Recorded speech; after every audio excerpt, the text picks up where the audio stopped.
Hey guys, so I have another video lesson today, and this time we're going to look at a physical education standard. And for this particular video, I only want to show teachers how they could teach this standard and assess this standard. So this one's for the teachers or parent if you're trying to do this at home. So for this physical education standard, it's a South Carolina standard. And it's going to be standard 2, which is the physical literate individual demonstrates knowledge of concepts, principles, strategies, and tactics related to movement and performance, cognitive domain. So the indicator we're going to focus on today is identify fundamental movement skills like hopping, jumping, galloping, sliding, catching, and throwing.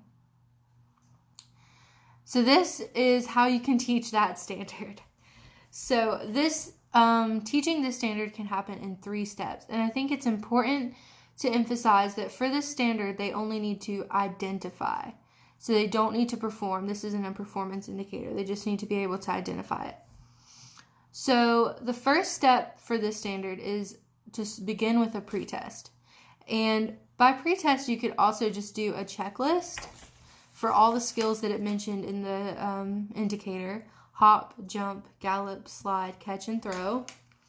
I have a little checklist here. Over here, it lists the skills, and then check off yes or no, whether they could identify it. So since the student is doing the identifying, that means the teacher is going to have to do the demonstrating. So for this, you would stand up and you would do each skill one at a time for the student and then ask them if they could identify the skill.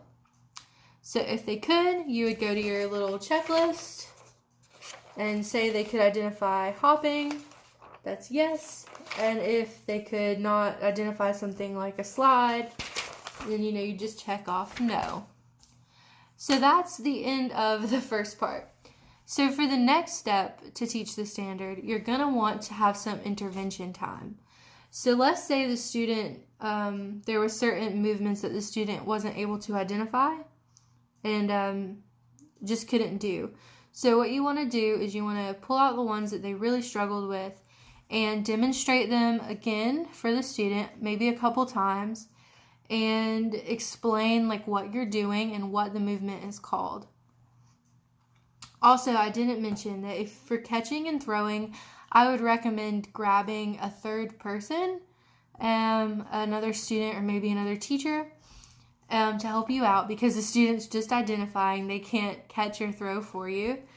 So I found a little ball at Target. I thought for little ones, early childhood, it might be better to get something that wasn't huge, but something that wasn't too tiny. So in case you needed to get a student to help you, so that's catching and throwing. So have your intervention time. Any strategies, any skills that were marked no, that they couldn't do, go ahead and go over them with the student, give them the answer if they struggle, and do the demonstrations a few times for them. And then maybe send them on their own to practice for a little bit. So that brings us to our last step, which is the post-test. And for the post-test, you can just reuse your same pre-test, your same checklist, just maybe get a clean copy of it. And what you're going to do is you're going to do the exact same thing as the pre-test. You're going to demonstrate each skill for the student one at a time, and you're going to mark whether or not the student could identify the skill. And so then after that, you want to do an analysis of your post-test. Pretty much find out whether or not if your interventions succeeded. So did they miss a skill in the pre-test that after intervention they now got right, or are they still struggling? And if they're still struggling, then you might want to think of some future instruction ideas or how you could go over with these skills with them again at another time.